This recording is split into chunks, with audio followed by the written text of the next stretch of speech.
What's going on, fine people? We're back at it again. I got some more knowledge for you.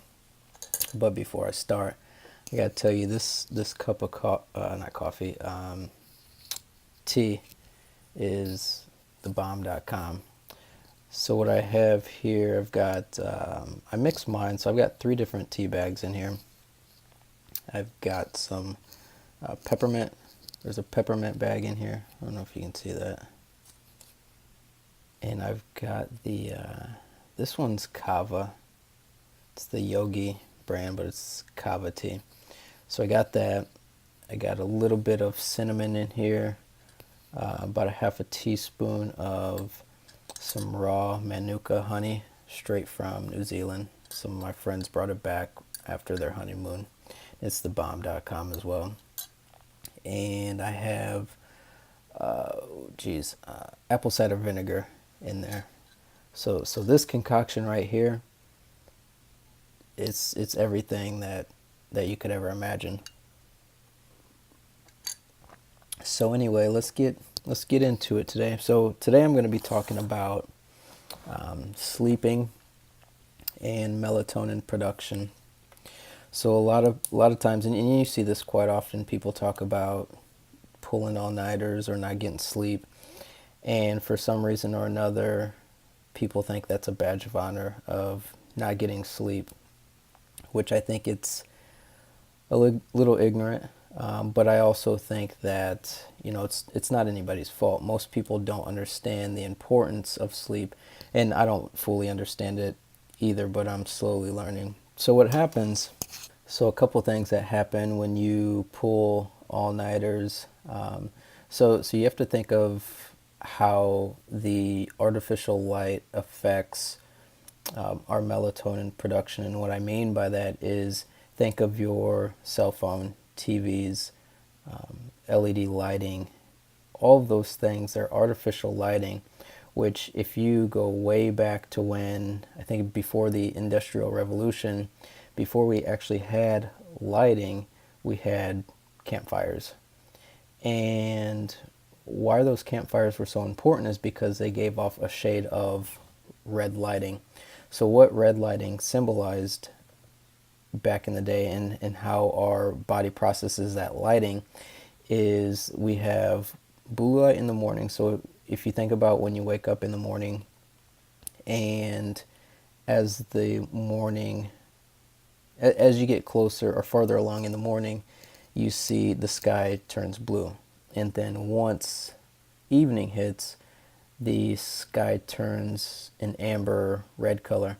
And so back in the day, before we had all these artificial lighting, all this artificial lighting, our circadian rhythm, which is basically our waking up cycle and our going to sleep cycle, we were able to process that information a lot easier. Now with the artificial lighting, we've somewhat affected the way that our circadian rhythm is processes, and all that is through the pineal gland, which is very, very sensitive to a lot of the lighting that our eyes pick up on. So why is all that important? Well, we have a hormone which is called melatonin. Now, a lot of people hear of melatonin because of the over-the-counter pills that they get to help them sleep. So what melatonin does is it is a hormone, but is also, research has also found that it is a cancer-fighting hormone. So basically at night when we go through melatonin production, our bodies kind of clean the system out with that hormone. Now, the other thing that happens is when we pick up on the artificial lighting, we stop the production of melatonin. So then from there, a lot of people go through sleepless nights. They pick up the artificial melatonin or even Ambien. I think that's what it's called.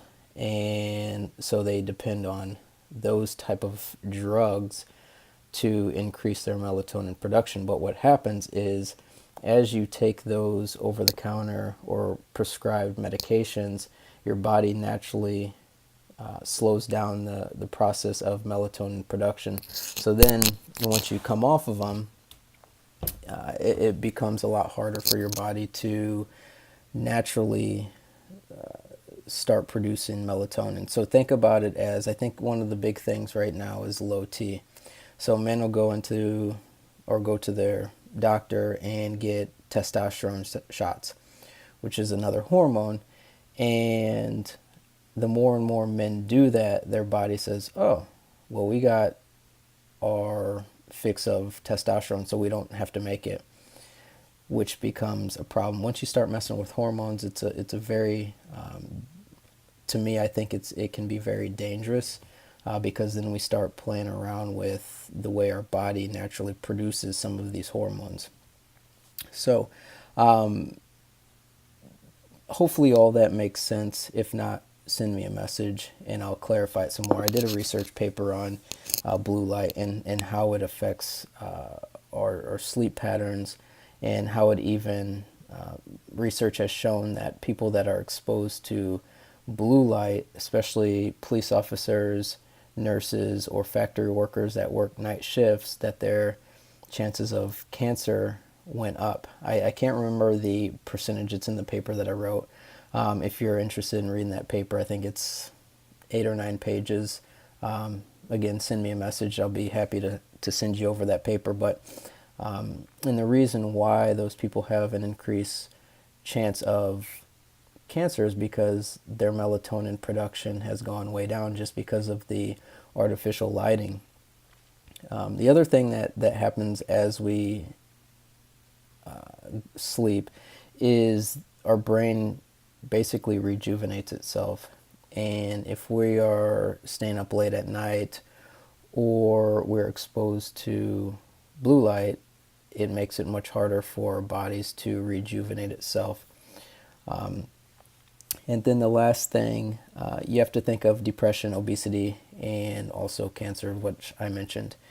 And so take, for example, a lot of people will go on fitness programs and they'll get weeks into their program and find that they're not making any progress. And they've got the workouts in line, they've got their meal plans in line. But one thing that many people don't look at is, what type of sleep pattern do you have? So are you going to bed at 10 o'clock one night, 12 a.m. another night, 9 p.m. another night? So what happens there is you're not in a very healthy sleep pattern, and then also with that, your body is trying to figure out when, what time, and what's the most effective way to start the process of secreting melatonin. I was listening to a podcast, and one of the doctors was saying that I believe it's in between 9 and 11 p.m. or maybe 9 and 12 a.m. is the greatest time for your body to take advantage of the melatonin production. So say, for example, you go to bed at 11 o'clock. Well, you may only get an hour or two of the positive effects of the melatonin. Or if you go to bed at 9 p.m., you may get 3 or 4 hours of the melatonin. So the point with that being is if your sleep pattern or your sleep cycles are not consistent, then it makes it much harder for you to, say, lose weight or get into the shape that you're wanting to get into, because your body, it regulates its hormones based off of your sleep pattern. So if your sleep pattern is inconsistent, so where the hormonal balances, those will be inconsistent as well. So let me see, I've got some notes here. I think that was basically all the information, and then I go into much more detail in the paper that I wrote, which I'm not going to spend all of your time discussing all those facts. Like I said, if you're interested in reading that paper, I'll be more than happy to send that over to you. It's really, really cool once you start learning about what sleep can do for you, how melatonin can really it's a game changer. I think, for example, another example is depression, which is something that many people talk about nowadays. So think of it this way: if you live in a state, for example, we'll just say Illinois. That's where I'm originally from. So if you take Illinois, for example, so in the months of, I think it may be, we'll just say October through February, or maybe November through February, and how little light Illinois sometimes gets, well, people start suffering from seasonal, I think it's seasonal depression.